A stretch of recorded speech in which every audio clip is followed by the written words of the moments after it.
The scene is a decade or so ago. We're in our family kitchen. My husband is cooking dinner and I'm wandering through, and my preschooler looks up at me with big eyes and asks, "Where did everything in the world come from?" And I spring into action. There are so many questions from these tiny humans that I don't have the answers to. But this one, I know. I say, what a great question. In the beginning, God breathed her breath over the nothingness that existed, and everything started to be. On that first day, God created light. And on the second day, the sky, and on, the sun and the moon and the stars and the oceans and the water creatures, and pretty plants and plants for eating, and dogs and cats and cows, and eventually humans. And every day, as God created more and more things, she looked at it all, and at the end of each day, she said, "This is good." And then, on the seventh day, God rested after all of that work and reminded us of how important it is to rest. And having proudly finished my little sneak-a-preach, I stand there in the kitchen smiling until I glance over at my husband, David, who is looking at me with a mixture of horror and concern. And he steps away from the stove and he looks down at our young child, and slowly he says, "Okay, so there's also this thing called evolution." Oh, yeah, right? Whoops. Evolution, that too. Now, if you're starting to feel a little bit nervous about who you have invited into your pulpit, I want to reassure you, I do believe in evolution. 100% cross my heart.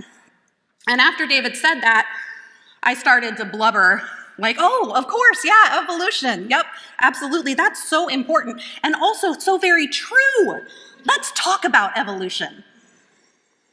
I've thought about that moment a lot since then. Like, why on earth did I lead with this fantastical story from Genesis rather than the just the facts version from my 5th grade science textbook? And after reflecting on it for a while, I concluded that while I've certainly never doubted scientific explanations for where everything came from, I've also never really seen evolution as conflicting with the stories that we have in the book of Genesis. Because the stories in the book of Genesis are that.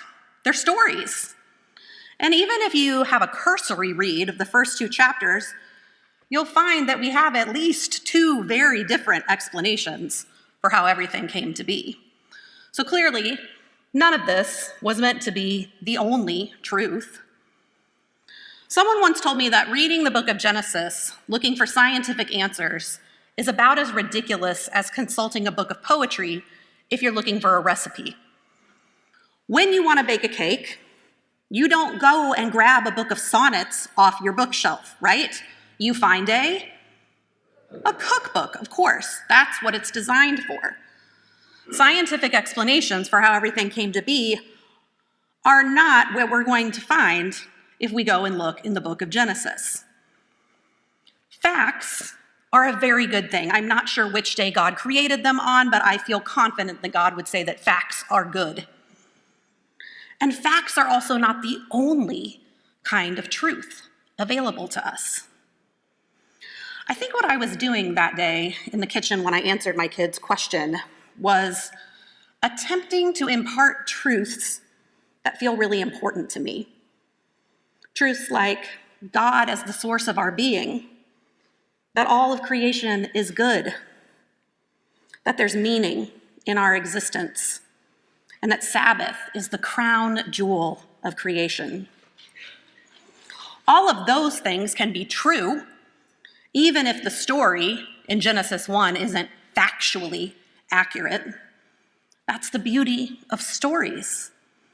Stories can convey vital truths regardless of whether or not they are factual. That's one of the reasons that we love them so much. That's one of the reasons that we've always told stories.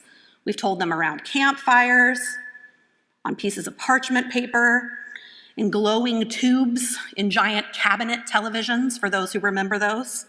And now, in little 30 or 90-second vignettes that come to us as we scroll on our phones. And this is one of the reasons that we gather in places like this sanctuary, week after week, to remember our sacred stories, to laugh and to cry over them, to pass them down to the next generation, to mine them for truth.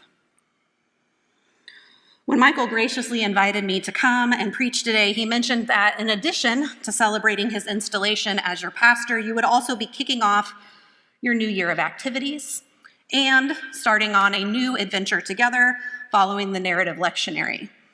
And I was excited to hear this because I already knew that the first week of the narrative lectionary is Genesis 1, and as we've already established, clearly I like this story. I was also really excited to hear that you're going to be using the narrative lectionary. We've been using it at First Congregational in Manhattan for about 5 years now, and it's been a really grand adventure. The narrative lectionary is a 4-year cycle of readings that are laid out and designed to help us understand pieces of Scripture within the sweeping context of the larger biblical narrative. So in the fall of each year, we go through large portions of the First Testament, hearing stories from our ancestors, from kings, from prophets, things like that. After Advent and Christmas, we study passages from one of the 4 Gospels each year, and this year you'll be hearing from John. And then after Easter, we read stories about the early followers of Jesus and the early church. We read from the book of Acts and the epistles. And then in the summertime, preachers will often choose to do thematic series that are a good fit for their particular congregation. And then every year we begin again at the beginning with Genesis, and then on through the ancestors, the Exodus, the kings, the prophets, exile and return, and on and on. Hearing these individual lections within the grand sweep of the biblical story helps us to understand them better, and I hope that you will enjoy the adventure here at Colonial. Today's story from Genesis feels like a perfect fit for a Sunday when you are both marking the beginning of a new year of ministry and you are marking the beginning of a new season of ministry with Michael as your pastor.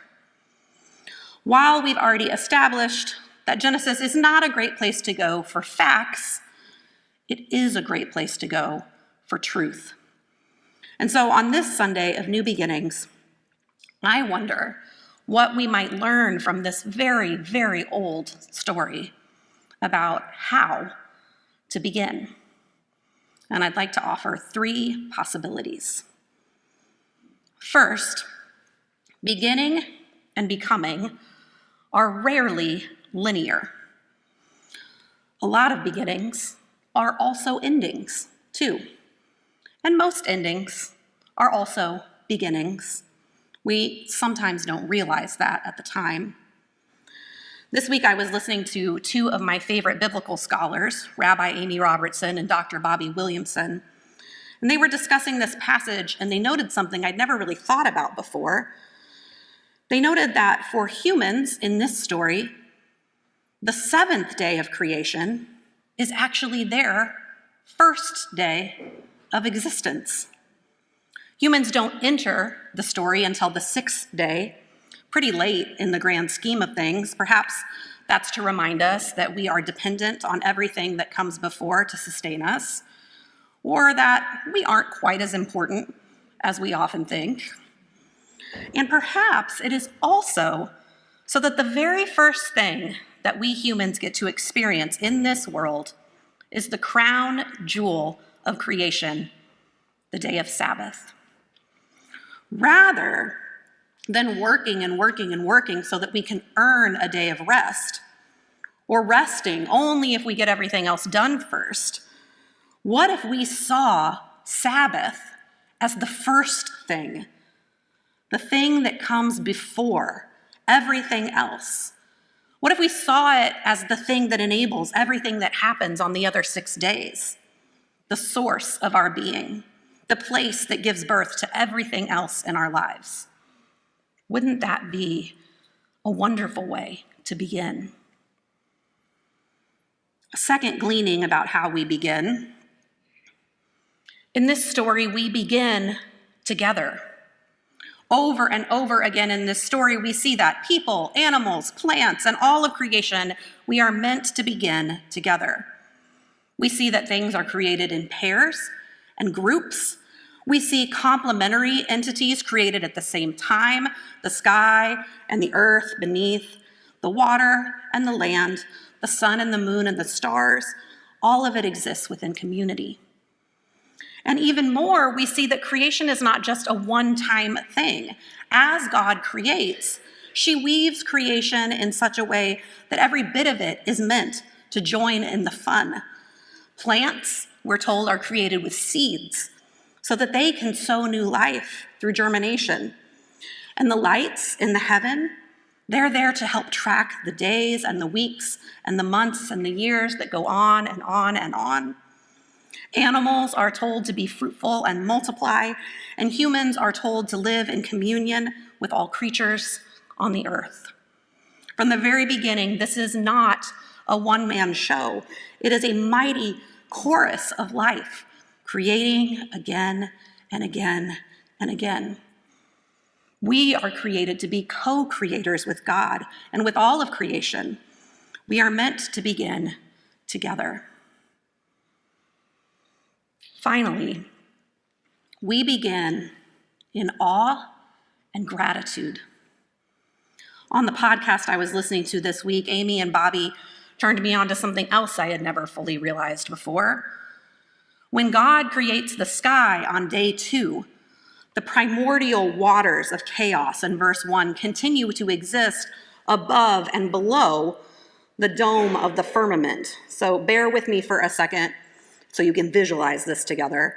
In the ancient Near East, they believed that the earth was a flat expanse with a firm dome over the top of it, kind of like a bowl turned upside down.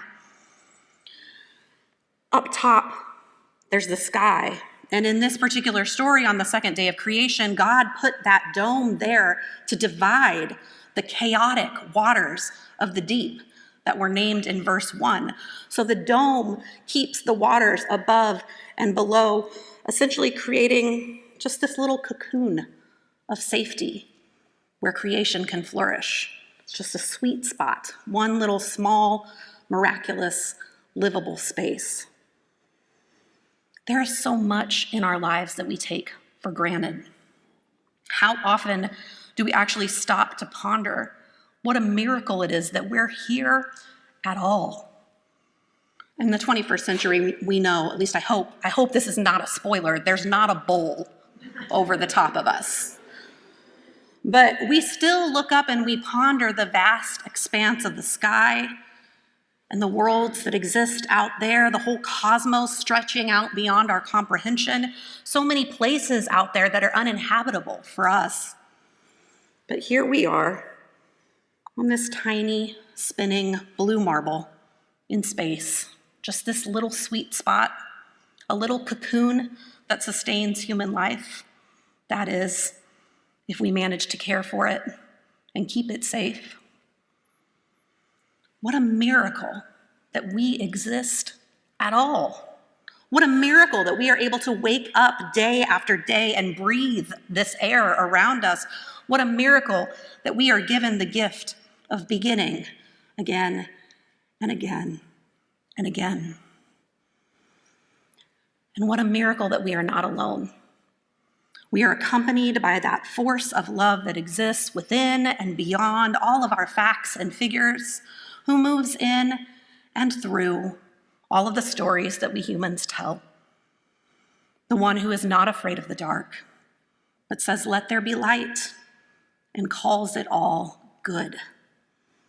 The one who is not intimidated by the primordial waters of deep chaos, and is still not scared, not intimidated by the chaos of the 21st century either, but instead wraps us gently in this livable cocoon and cheers us on.